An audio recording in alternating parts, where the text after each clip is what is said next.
Thank you, Clara. I'm super happy to be here. I'm very excited to get to show you some stuff and also to have this conversation with Nicole. So yeah, I have been talking with, I know Nicole for a while, and I recently had just the good fortune to enter into a kind of dialogue with her, a kind of like just virtual studio visit, or exchange of studio visits, talking shop, and the nuts and bolts of image making, or moving image making in particular. And one impression that I get from her work has to do with my sense that like somehow through the forms that she's experimenting with and the kinds of experiments with storytelling and collaboration, she's tracking like something that I think of as like an evolution, an ontological evolution, or like an ongoing evolution of kind of consciousness. And there's this question for me about how like moving images and different ways of editing can support that, I think, very necessary evolution that's happening, or contains it, like how storytelling relates to like how we reprogram our brains for the better, hopefully. And so in some ways I feel like I'm doing the same thing, or I'm interested in moving images doing something similar.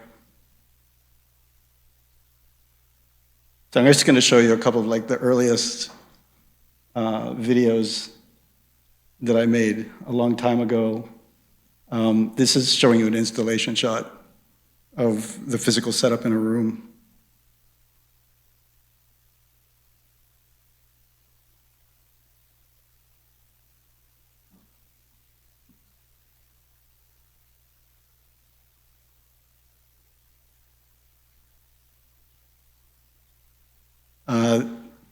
This is a piece called The Pure Products Go Crazy, and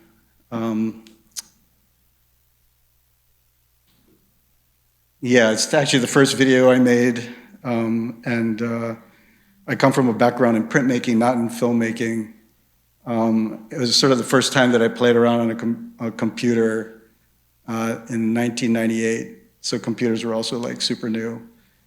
And it seemed like digital video, the kind of like natural thing you do is scrub back and forth. So I adopted it as a kind of like a structure for making a moving image that at the same time doesn't go anywhere. And just so a couple of things about like the loop, basically. At the time, my own experience of like most video art is that it was narrative in structure, and I was intrigued at the possibility of doing something that was non-narrative or that kind of short-circuited a kind of narrative logic. And at the same time, there's two associations with the loop that I just wanted to put out there that in some ways have to do with like some idea I have, my understanding of what the evolution of ontology or like inherited categories of like thinking might look like. And so they're both psychological associations I have with the loop. One is that in a way, in like psychoanalytic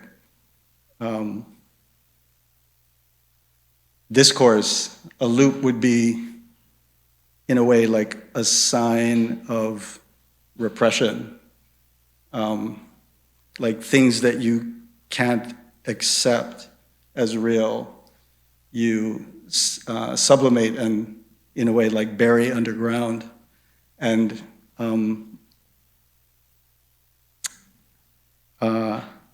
because you bury it underground, you forget about it, but then it sort of reappears because it hasn't gone anywhere, it's just been sort of hidden. And it reappears usually in this kind of uncanny way that you can't explain, and often like a nervous tic. Something that you feel compelled to repeat, even though you're not sure why. The source of it you don't know, but you don't know because you've purposefully forgotten. This is another more close-up image of the apparatus that the last video and the next one play on. So the other association with the loop is that, in a way, like a repeated pattern of light or sound, like in behavioral studies, is considered something that like induces like alpha brainwave state, which like say like in hypnosis is where you go from kind of a normal consciousness into the most receptive. That reminds me also. Into like a highly receptive state. So in a way, like the loop, like if you think about like a mantra and its use in meditation, or just like the repetitive nature of like chanting or dancing, or of like spinning, like all of these forms that are associated with different kinds of like religious or spiritual practice that are intended to kind of like bring you into an elevated state where maybe you kind of like can reprogram your brain. That's another association with the loop.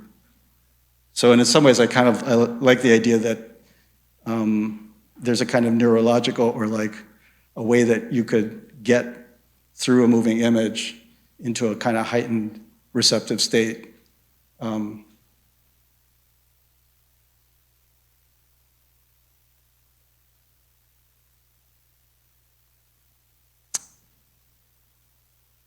This is the apparatus of another video, and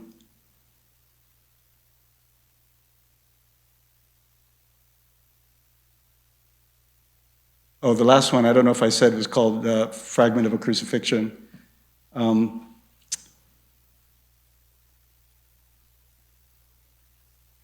This is the long count, and yeah, I guess I was thinking in relation to the thing about repression, is that in some ways it also is like has a relationship with ghosts. Like ghosts are another sign of repression. Like in a way you are sitting in your home and suddenly something appears in the middle of your home that shouldn't be there.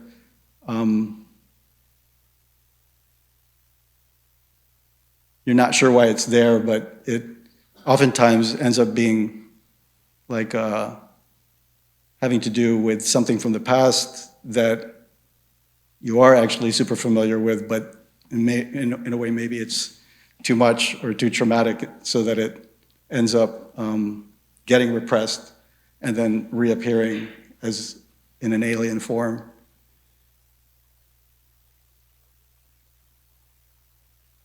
But in this case, like just editing-wise, I guess to me this is a play on like foreground and background. Like it looks like an erasure, but in a way, it's actually editing-wise, it's more like camouflage in the sense that it's taking pieces of the background and applying them to the foreground figure.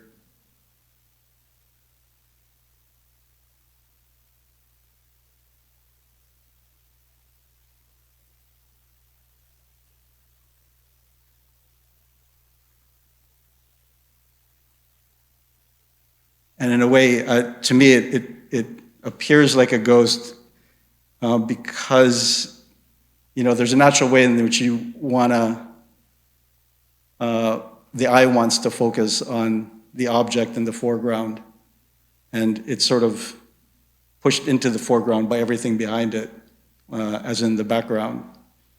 And so what's happening here is just a kind of like reordering of that intuitive relationship between foreground and background, similar to the way like an insect will change their colors to blend in with the background. But to do that in a way fools the eye in a way that in some ways like scrambles a natural tendency. And again, this is something that can happen in the editing room.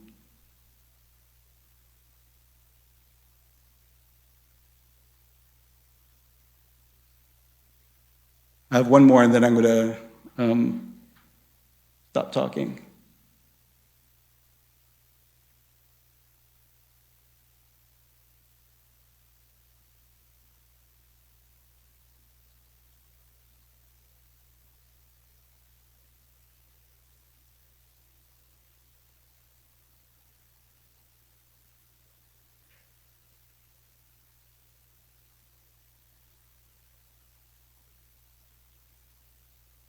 I mean, in a way, to me, this, again, like, is a play on foreground and background, but because one of the boxers is kept, only the opponent is removed or camouflaged. It makes, to me, like, even clearer, like a sense of how automatically the eye wants to focus on an object, or in this case, on a person. And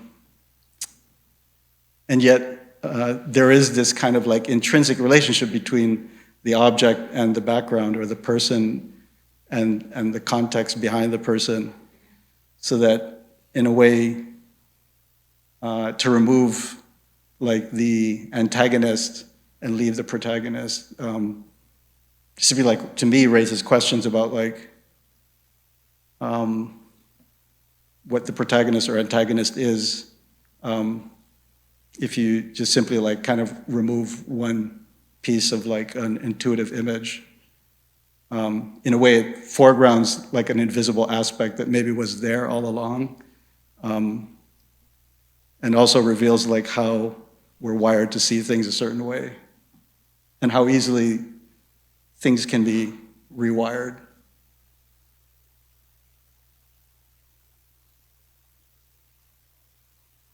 So yeah, the main thing that I want to show you tonight is the piece, a piece called Red, Green, Blue, which is very recent, just from last year, and it comes out of the period that Clara mentioned that I was teaching at the University of Georgia, which is one of the top 4 football schools in the country, and I was really attracted to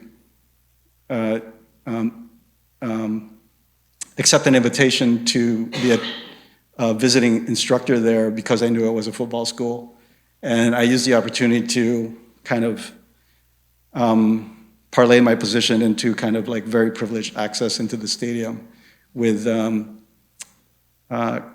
team of camera people as well as sound people with microphones, and spent several seasons of football in the stadium, like really looking at the stadium as a kind of broadcast studio, and also the scene, one of the kind of primary scenes, I think, whether you like sports or football or not, like an example of American mass ritual.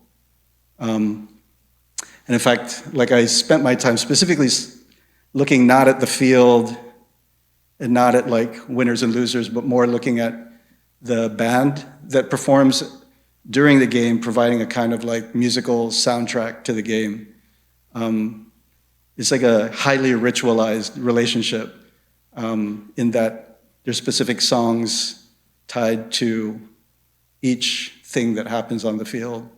Like there's a specific song that's played at the beginning of the 4th quarter called Krypton, and the band plays Krypton, and everybody, the 100,000 people watching the game, know that when they play Krypton, everybody turns on their cell phone flashlights and holds them in the air.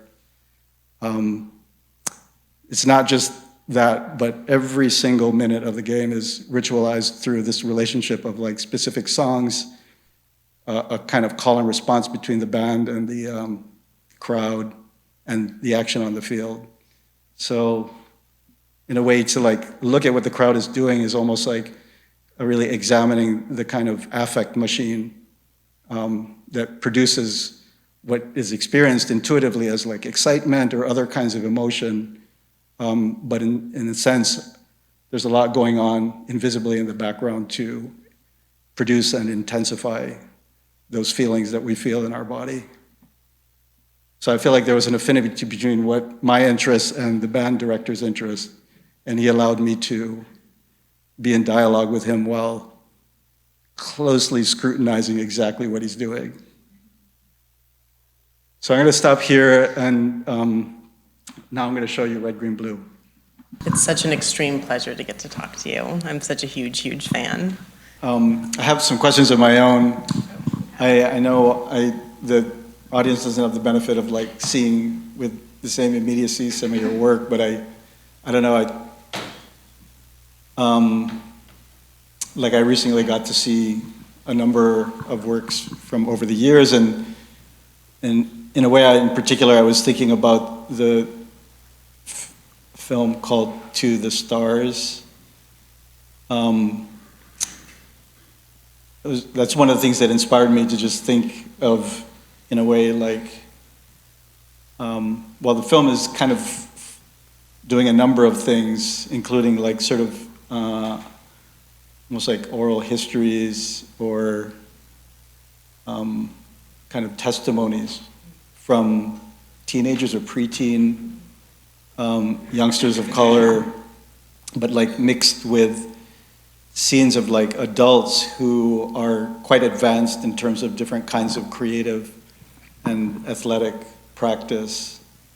So that there's a sense of like how a person evolves over a lifetime of study and practice of a particular like mode of expression, as in dance or singing, or there's like an amazing interview with an astronaut, a woman of color who like talks about like her belief that like during her lifetime she wants to contribute to a process in which to fulfill our kind of like human destiny, we really need to leave the earth and learn what it would like to be living on another planet. To mutate. Yeah. That's her area of study, is what happens to the body, how it changes, even genetically, once it's in space. So there is this sense of like a kind of evolution going on of consciousness, but not consciousness separate from the body, but like just even the very categories of how we describe reality, thought, the body, like there's a sense that we are so used to like certain categories that are inherited, but there's the potential to actually move beyond them. When I talk about that work, I often frame it by bringing up the word articulation. Like the kids in the film they're preteens, and so they are from like 12 to 13 or 14, and so they're in a process of really trying to learn how to articulate, and all the adults in it are like master articulators in their fields. And when I first watched your film, I immediately had the kind of impulse to imagine like what this work would be like if it was only sound. Because in a way, it feels like to me that you're framing the sound as the subject.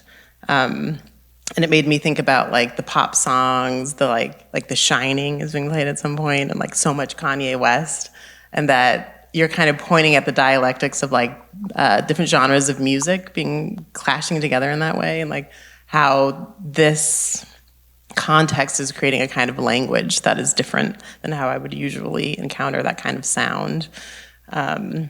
So as far as like thinking about the work in terms of like language, or pointing at how language is used or framed, that then kind of makes me conscious of the way that I'm relating to it, consuming it, kind of building my self-identity in relationship to it. That's one of my favorite things that an artwork can do. And so just the fact that I felt compelled to do that sort of like imaginative process after watching the film, I got really excited about it afterwards. Yeah. Well, yeah, I mean, in a way, similarly, I mean, in all of your work, I think, in a way, there's a sensitivity that you show that in some ways, well, I'm just thinking about a lot in a case like being sort of embedded in a stadium at the University of Georgia where everybody's in a certain kind of trance, except me and my crew, we are not in that trance. But like, when you're conducting, well, like you're in this process, I imagine you, like when in which you elicit like amazingly personal stories from people. It really stops me in my tracks and makes me think about like, well, you said articulation, there's kind of these, like this amazing range of different levels of articulation, from the kind of like struggling in the case of the preteens, like to describe their own personal experience of being embedded in a situation where the police raid their home. Several of them tell stories about like being in their home and having the police raid their homes, like really moving stories, and they're like the violence that they're articulating as sort of formative experiences in their lives are then contrasted with, say, like the astronaut talking on a very elevated level about like very advanced, specialized study and practice. And so I'm like, there's this, in a way you're sort of forcing me to relate both in terms of what people are saying, but also in their body language. There's an incredible sensitivity to what others are saying. And at the same time, like I'm thinking about you as a filmmaker and what you're doing, almost like projecting your ideas through other people's voices and stories, almost like a kind of ventriloquism. And so on some level, it's sort of like, there's this overlapping of like the description of processes of mediating kind of like human energy through different forms of practice. And it's coming in this package, which is itself like an act of mediation or storytelling. Yeah, I often hope in my work that a viewer has a kind of realization about their dependence on looking at representational image to construct an understanding of humanity and others. And I'm trying to help guide them into maybe considering that they don't need it. And so, in the kind of collision of all those different personalities and age groups and ways of articulating in that film, I'm trying to kind of get at that point that like we don't, like, how are you considering the kind of hierarchy of others' humanities? And when you're looking at like a 12-year-old child, implications to that are huge. Like, I don't know how much to get into that film, but there's a part in it where I'm showing a bunch of different 12 to 13-year-olds and they all look wildly different. But at some point, you're supposed to realize that they're all children, and why aren't they all being considered as children when they're in the streets or even when they're in bed at home? And so for me, that's been one of the like useful parts of operating as a filmmaker in the art world, that we're able to deconstruct the parts of the filmmaking in a way that I think can throw some of how those processes are working on the audience back onto them and how they're implicated as consumers in objectifying people, dehumanizing people, turning people into ideas instead of more layered, complex beings. But I think on top of that, I am obsessed with cinema. I'm a huge fan of movies. I'm a director.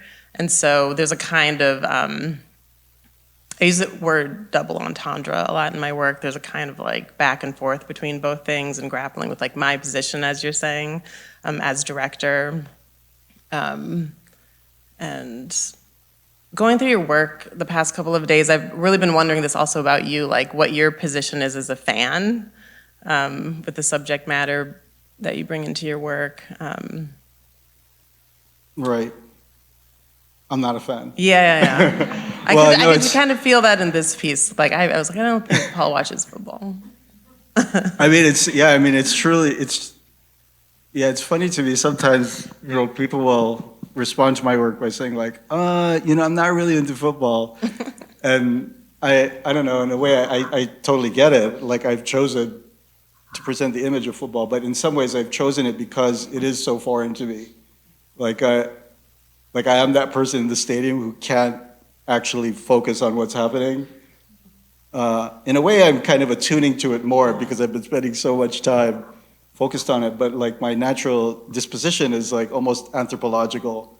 Like I'm looking at the whole situation, and I'm not, I don't come from a family of sports fans, so it's just foreign enough that I'm forced to like see it like an alien, with no sense of the rules or the kind of like story that's unfolding. It's just kind of like, there is this situation, and I'm kind of more interested in like the lights and how many camera people are there. But then, in a way, well, there's somebody I met at the University of Georgia who was a new faculty member, and she runs a program called sports media, and I got to talking to her there because of the sports connection. But it turns out that her classes generally take a kind of a investigative approach, and so like rule number one in her classroom is no fan gear, and it's because she wants to cultivate, exactly this kind of like the sense of focus that you're not there to necessarily be in the trance of the game, but to uncover a story. And then her second rule is like, you don't tell people what the story is until you publish it. But I guess in some ways, like, to me, like what you're talking about and one of the ways I relate to it is that there is this connection between like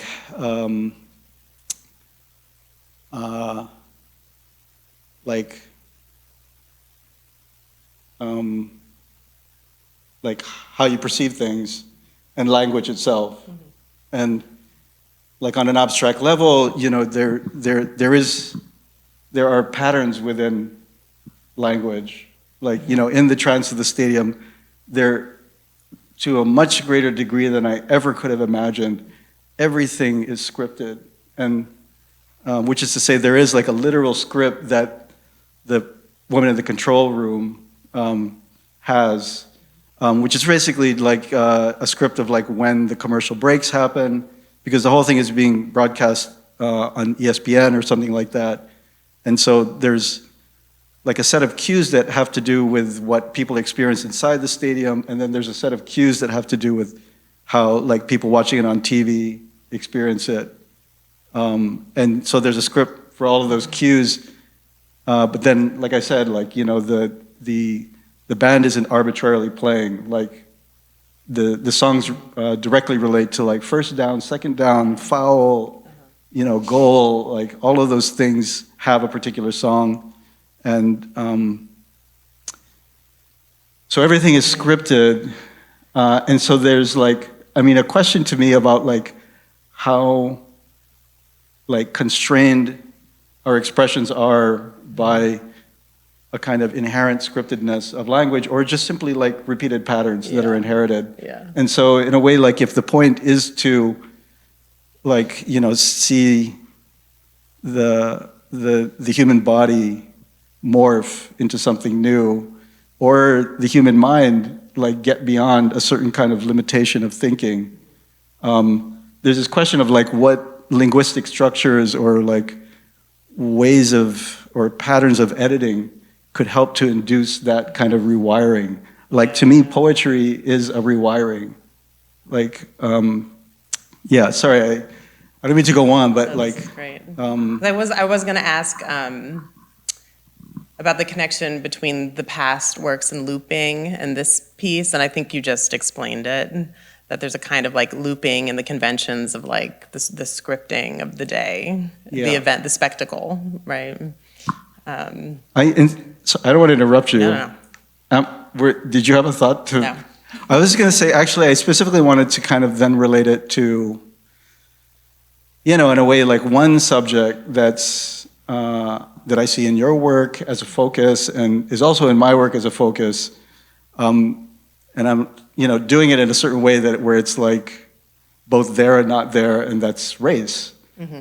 And what I wanted to say about like kind of linguistic patterns and how we're constrained and how we get beyond them is that in some ways it's always seemed to me that in relation to a subject that's loaded as race, like one of the key, in a way, like challenges is to not just bring it up, but to speak about it in a way that like goes beyond a kind of like ingrained, rote way of speaking about it.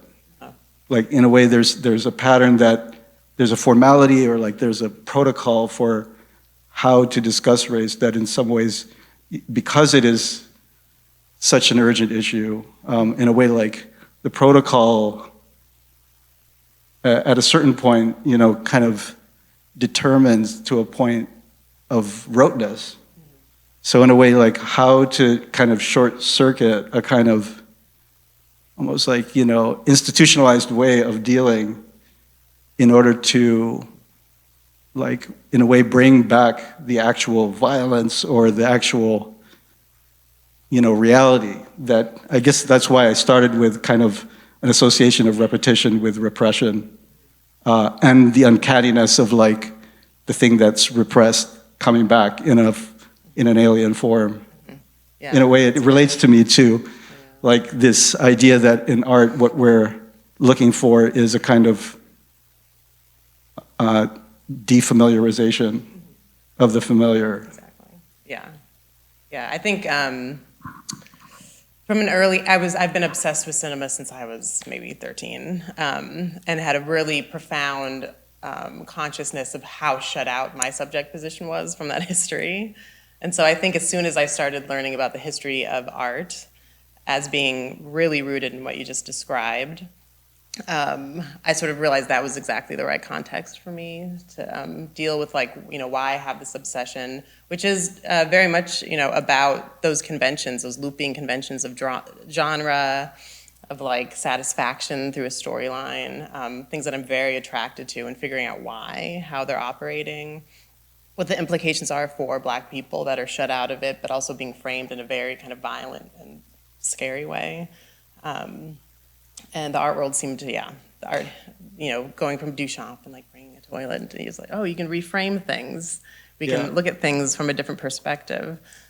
We can point at the parts of the language that are problems or the parts that are working, like what you did in this piece. I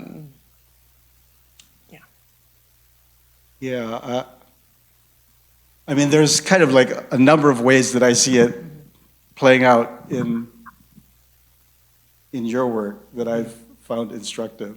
Oh, really? Okay.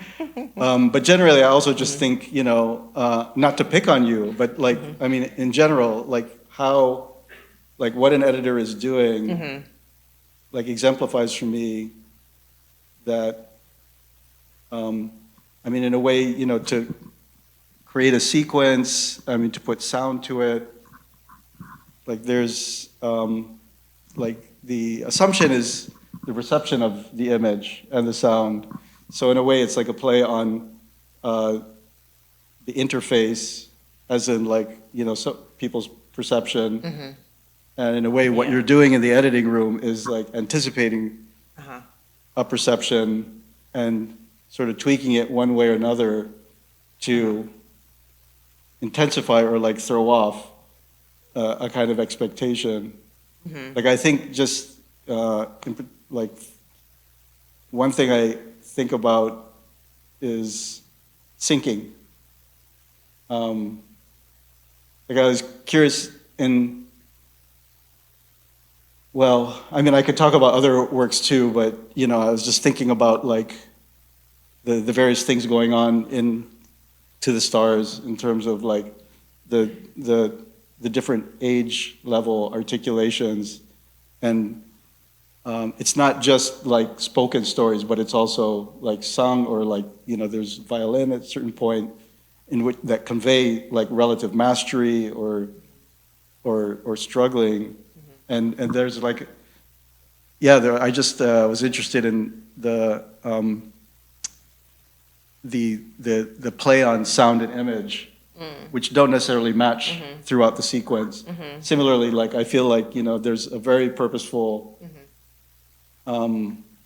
like syncing up to a certain point and then a purposeful unsyncing to produce an effect. Yeah, I mean, that film, when it's properly installed, also has 3 laser lights installed in the space. And so you're having this kind of normal narrative experience, and hearing Yvonne talk about light, the astronaut Dr. Yvonne Kekel talk about light. And then when the lasers turn on, they're extremely bright. It's the brightest light you can kind of like look at. They're just one concentrated beam of light that's animated in a way that tricks your brain into thinking you're seeing like a animated whole. And it's just, you're just looking at the medium of light, and it's generated by sound.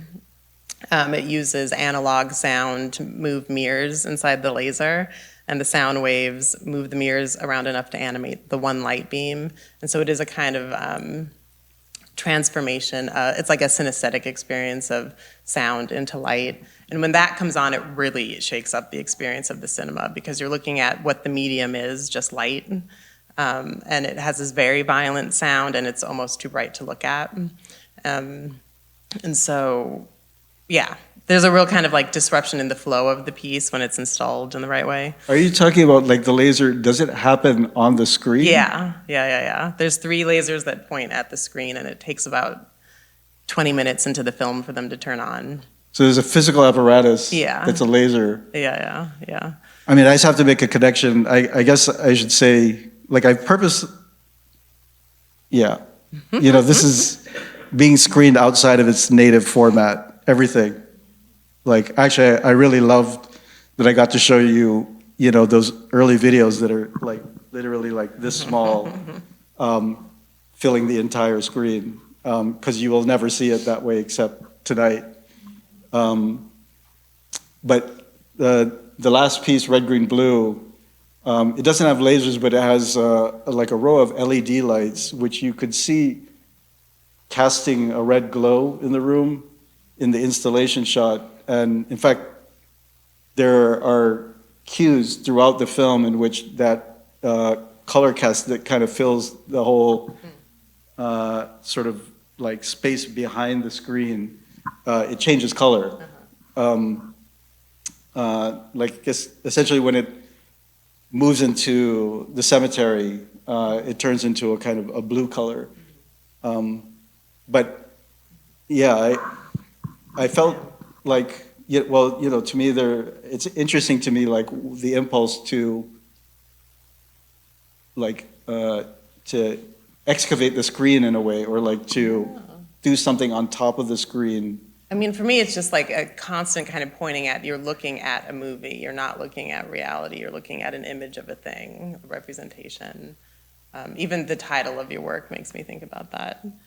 And then cutting to the cemetery makes me think about a relationship between like spectacle and death, like a kind of just distraction to reality, right? That's also maybe what's happening in the space. Amazing. Well, it's just based on the actual proximity of the cemetery. It's literally next door.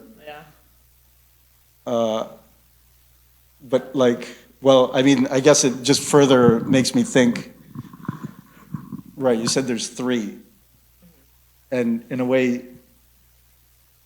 it just relates. I mean, the one way I think about that is that, in a way, like we have these different sensory channels.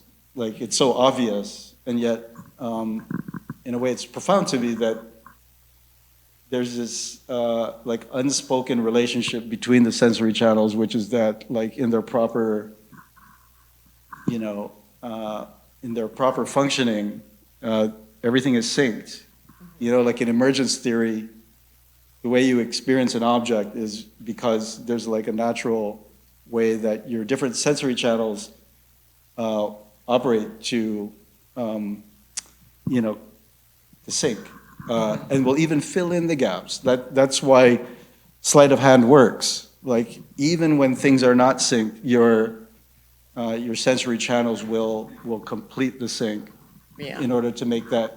So like as an editor, in a way, if your goal is to kind of provide a kind of like feedback to the viewer, to like maintain an awareness, that like even as you are creating a kind of an immersive image, like you're not in the image.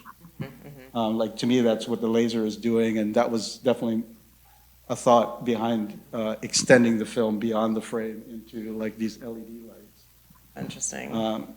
I even find myself like at parts of this, the way that it's photographed, it feels like something's going to happen. Like it's almost shot like a horror film at times, or like a mystery film, and I'm just like, why am I narrativizing in this way?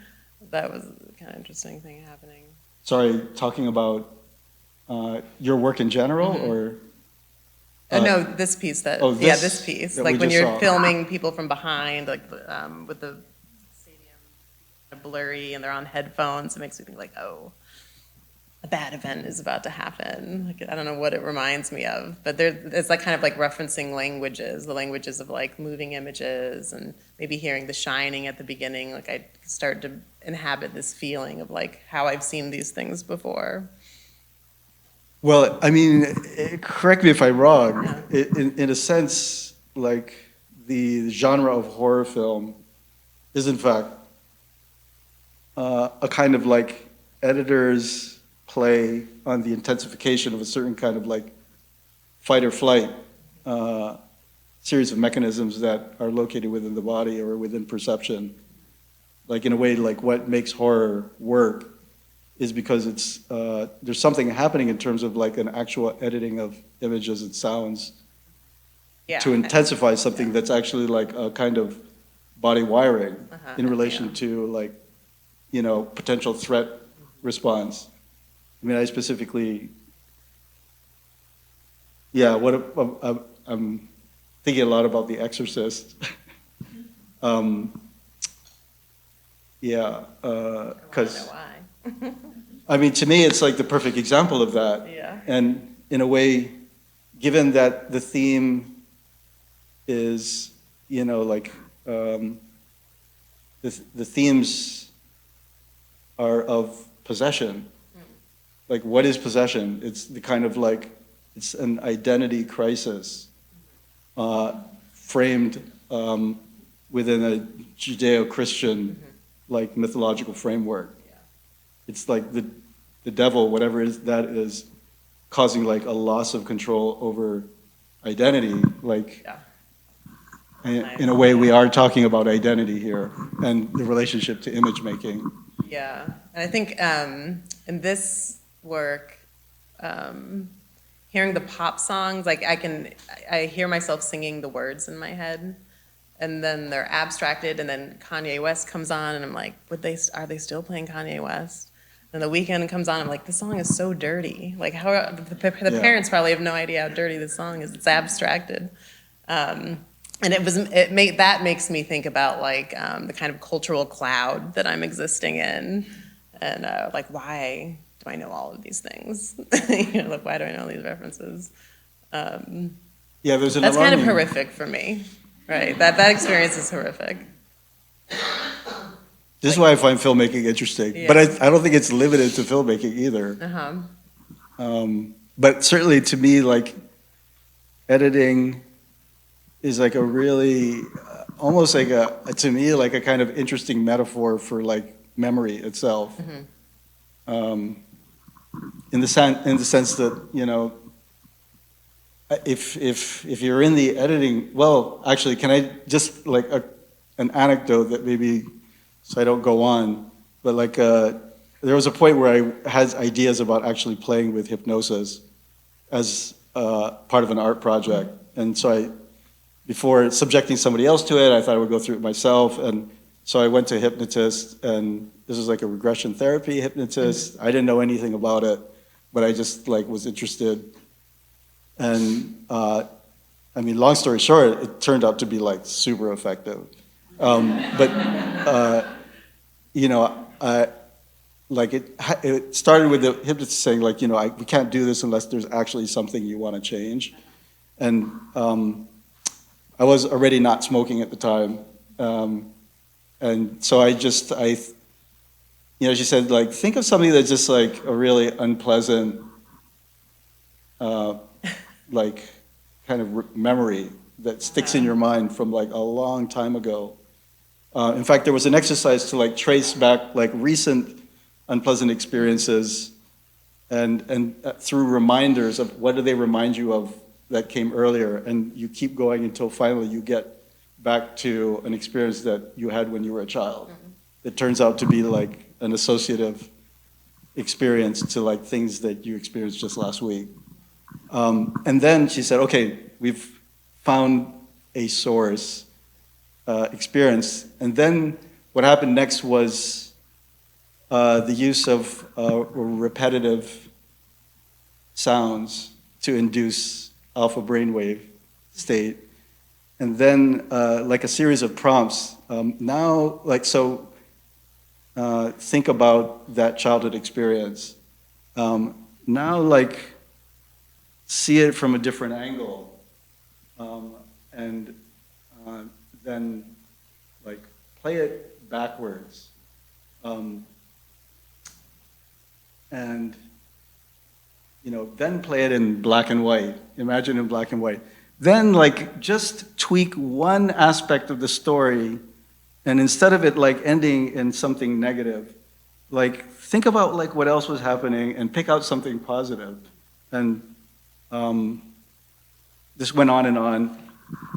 And then the session was over.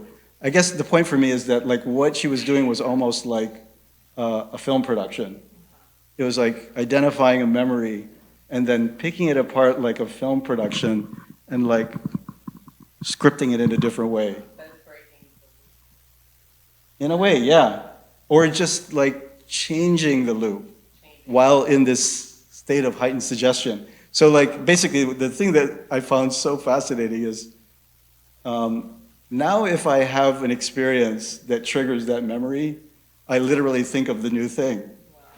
Like, I don't even have to think about it. It just has been, because it was sort of planted in a suggestive state, my, like, brain body just does it. Wow. Can I tell a similar looping story? It's sillier and different. When I was, like, 13 and 14, when Romeo and Juliet and Titanic came out, and so I watched those movies over and over and over again through high school. And in my adult life, I ended up at some point at a party standing next to Leonardo DiCaprio. Whoa. And I remember, because I was already making work about this, but I remember consciously having this experience where I was like, I'm so used to looking at this man's face with a really specific ending. And right now, I feel like literally anything can happen. Like I feel so alive. I feel so in the real right now. But that was kind of an important experience for me because I could really identify how I had objectified a human so fully within like a series of events. His face was like connected to a series of events. And then he was just a human to me in the real. I tell that story sometimes to my students when we talk about photographing people, what you're doing to them. Yeah. Mm-hmm. Now I want to talk about Michael Jackson. Yeah. No, because I was just thinking, yeah, like actually Into the Stars, very specifically, when you're doing the kind of, when you hear the testimonials of the preteens, very moving, what's in the background is a theater. Yeah. Is the stage. Uh-huh.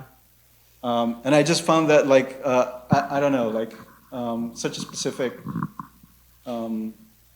gesture or kind of like a sense of like the awareness of a kind of like boundary between the stage as a kind of constructed reality and then the articulation of somebody like, you know, in a way speaking in about like formative experiences and having to kind of like almost like grapple with language to get it out. Mm-hmm. And so there's this sense of like a relationship of distinction between the stage and the real, but also like a kind of like heightened awareness of like their adjacency and like almost a gray area. That's so nice. No one's ever pointed that out before. That's so nice. Really? Yeah. Like, they just told us to film there. But I think I did have a kind of maybe unconscious, like, oh yeah, the theater. it seems so specific. Like yeah, it's so really intensely intimate. Yeah. What you're it's almost painfully intimate, like what you draw me into, and then the stage in the background, like, is almost like a, I don't know, like a cynical or like a cutting, like awareness, like, is this even real? Or like, what is an actor? That's really nice. Yeah. I mean, as you're talking about editing, also cinematography is a really big thing for me, like how you're holding the camera, how your body is moving with the camera. A big part of that film is with a ballet company, the Lions Ballet. And so that was a very intense week of moving with dancers, and realizing that like I needed to lift weights to be able to operate like that. And those things are like intuitive and emotional and expressive for me. So much of the rest of my practice is about the sort of conceptual, intellectual method that I have in the work. But there are moments in the filmmaking that are more about like, I'm an expressor, I'm a filmmaker, I'm here with these other creative people that want to express and collaborate together. Yeah, and so like there isn't, so a moment like that of being in the theater, I'm kind of like thrown into a location and have to figure out like how am I going to serve these stories in the most respectful way that I can, in a way that honors the kids or whoever else I'm interviewing, and also make the kind of work that I know that I'm supposed to be making. What do you mean that you're supposed to be making? Like I feel like I have a certain kind of talent as a photographer, and as an editor, and that should be a part of like how the work is expressing. Yeah.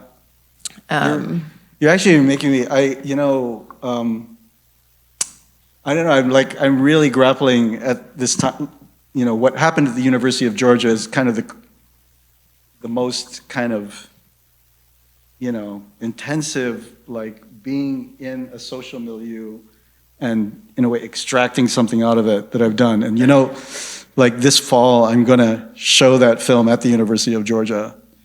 And so I'm thinking a lot about like what it means that I extracted from that situation. And it was quite, like I said, I was undercover. Nobody knew what I was doing. And I didn't have permissions. There was nobody signed on the dotted line, except you do when you go into the stadium. You agree to be filmed. Yeah. So I hope I'm covered. Yeah. But you are. Oh, yeah. So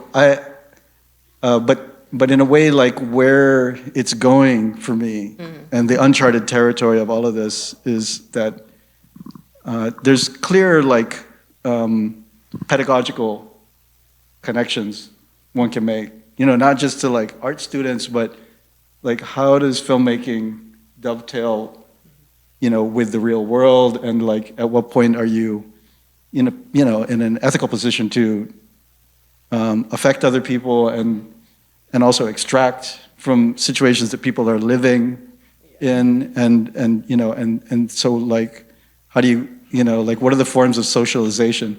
Basically, to me, I guess what I want to say is that there's like part of the anthropologist in me has like ever increasing questions about the relationship between forms of socialization and forms of image making, as in filmmaking.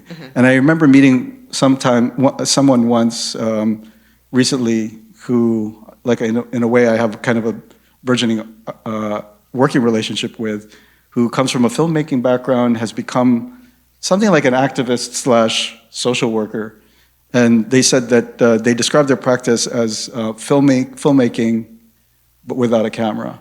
Mm-hmm. Like, Yeah, for me, that will never be the case.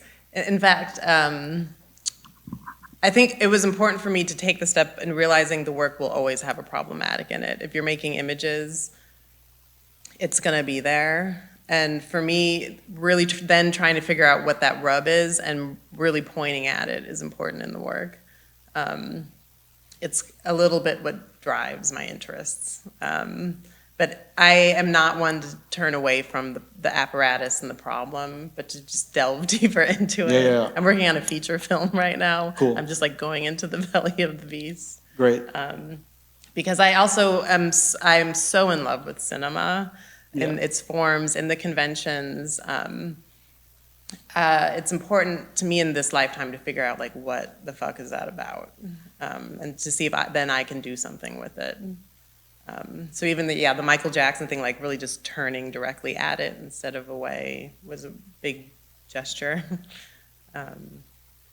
Amazing. Like in some ways I want to pause here and like open it up, because like this is getting to the heart of things in a way. Yeah.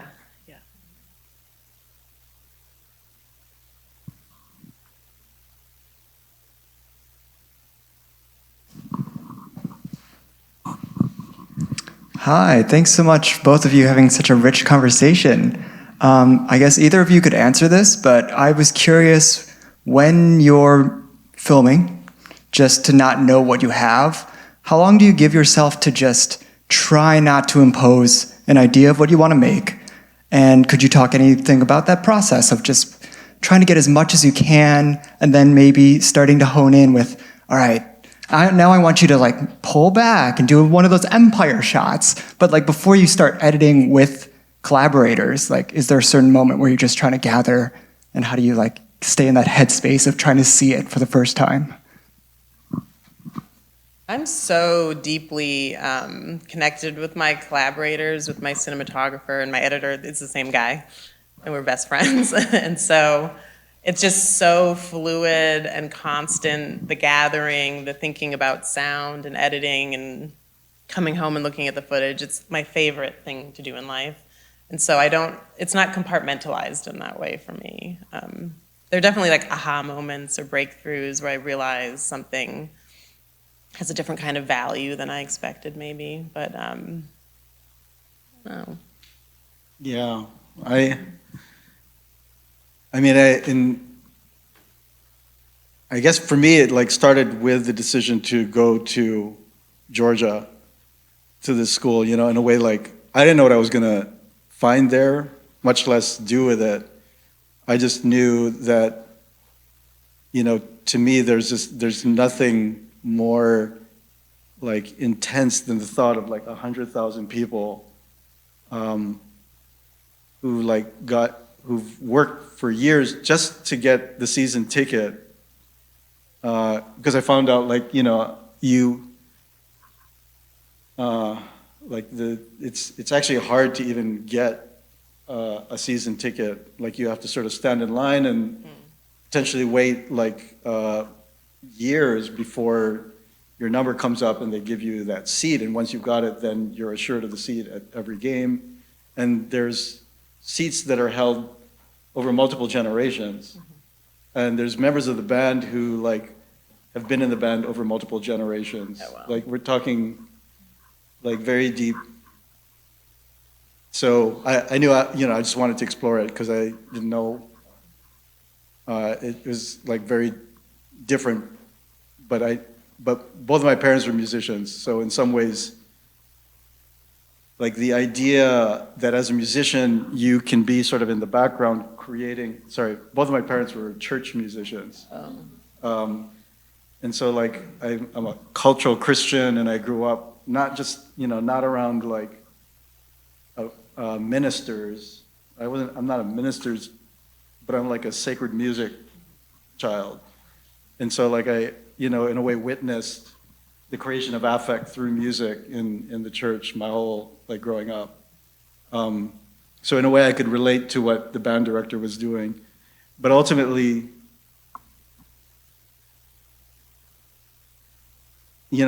sort of getting past the initial idea to actually dealing with the material. And in some ways there's like a free fall moment where you let go of the original idea and you just like start searching through everything you have shot and learning from I feel like I learned so much from certain people that I appreciate how they see through the camera, and now I always want them to shoot for me. And I feel like what they're doing is they themselves are being anthropologists. It's not that they're following a formula I give them. It's like observational filmmaking. They're just in there and they're looking for relational stuff, and then intuitively honing in on it. How do you even get something that's happening in a fraction of a second in focus? Especially because I like to use shallow depth of field to create that kind of layering. Maybe operators are like dancers that way. I don't understand it, Yeah. but it's amazing to me. But I do know that there's a lot to discover in the material, basically. So I feel like I'm trying to get beyond the original idea and just start to see what's in the material. Are you into Frederick Weissman's work? I want to know more about it, but I do Yeah. know who he is. He's one of my favorite filmmakers. And a film I really love is he's looking at the Paris Opera Ballet, but really he's looking at the janitors that clean the Right. Paris Opera House and a beekeeper that's on the roof. And there's something in this that really reminds me of his work, how the framing of he is looking at labor as a kind of loop also. It's choreography, and every level of it is beautiful in the films. And the way that what you're centering reminds me of the way that he makes his films. I was thinking about it this screening. Yeah. I mean, to me, the essence of observational filmmaking, to just go back to the question, is again, it's there's these kind of almost rote ways that we will see things. Mm-hmm. And, what's in it for me as a creative person is to have that free fall moment of getting beyond myself to, discover something beyond me that actually, changes how I see. So I feel that tradition of using filmmaking in that way is something I'm interested to connect to. But then ultimately that, I in a way purposefully use the word extractive because, I know it's a loaded word and it's a bad word. But then, to at some point go beyond, to make a decision, I'm going to turn this into an object or a representation, without having asked permission. Mm-hmm. In a way, that's what's required, and that's what I thought you meant when you said the kind of things I need to make. As an artist, you better be, take charge of what you're putting out there. So it becomes yours, you're the author of it, even if you use other voices. Uh-huh. But I think once you start thinking about the implications of what you're doing and it as a process of extraction, it gets beyond you because you're implicating other people. And once that starts driving the work, I think that's when I say things like that, what I need to do, it's because I feel a kind of responsibility to the people involved in the work. I'm a small part of a production or even a short piece, and that also is something I do like about existing thus far in the art world, is that we can talk about process being content. We can talk about it being conceptually a big part of why we made the work. And as far as storytelling with young people, the process of figuring out what that even means for them, that's part of my skill. Is having conversations and learning Clearly. with people while we're just in front of a camera or behind a camera. But I think the art world does allow for that being a big majority of the conversation around the work, and maybe normative filmmaking doesn't as much. You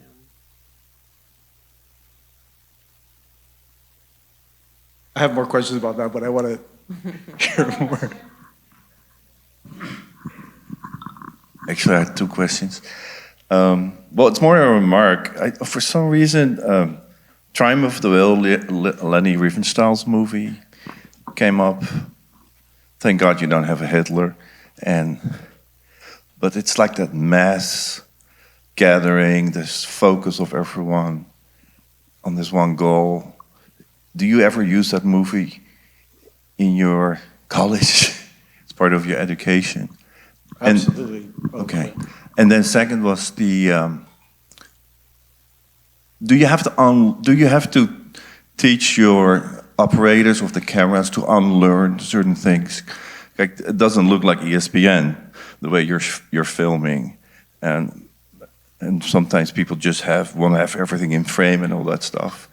So is there part of your education to tell people, okay, how do you do this? How do you unlearn people from, okay, it doesn't have to look like TV or like Hollywood?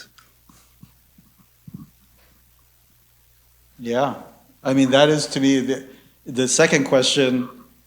It's my understanding of what really like is the core distinction of artist cinema is in a way there is, there's clearly a formula, and there's like schools that teach the formula, and you can question the formula and innovate it, and that's happening constantly.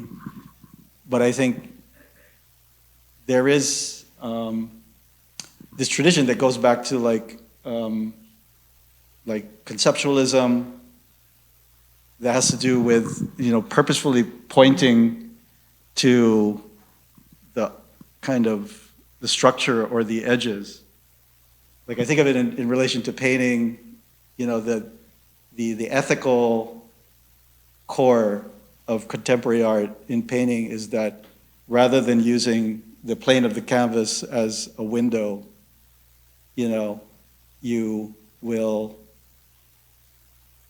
purposefully point to the edges of the canvas so that the viewer is returned to a kind of self-awareness of the act of perception. Like that kind of defamiliarization process, or like breaking the fourth wall, or constitutes a kind of ethical core, as I understand it, in formalism dating back from sort of mid-century kind of like conceptualism. Like Jasper John's painting is like, a painting that's considered important because it's one of the early formulations of like, don't create deep space, just create an intensified awareness of the edge of the canvas. So like how you do that in film is a question. I mean, it's a major question because it's like the most immersive, manipulative. The installation helps, like the LED lights.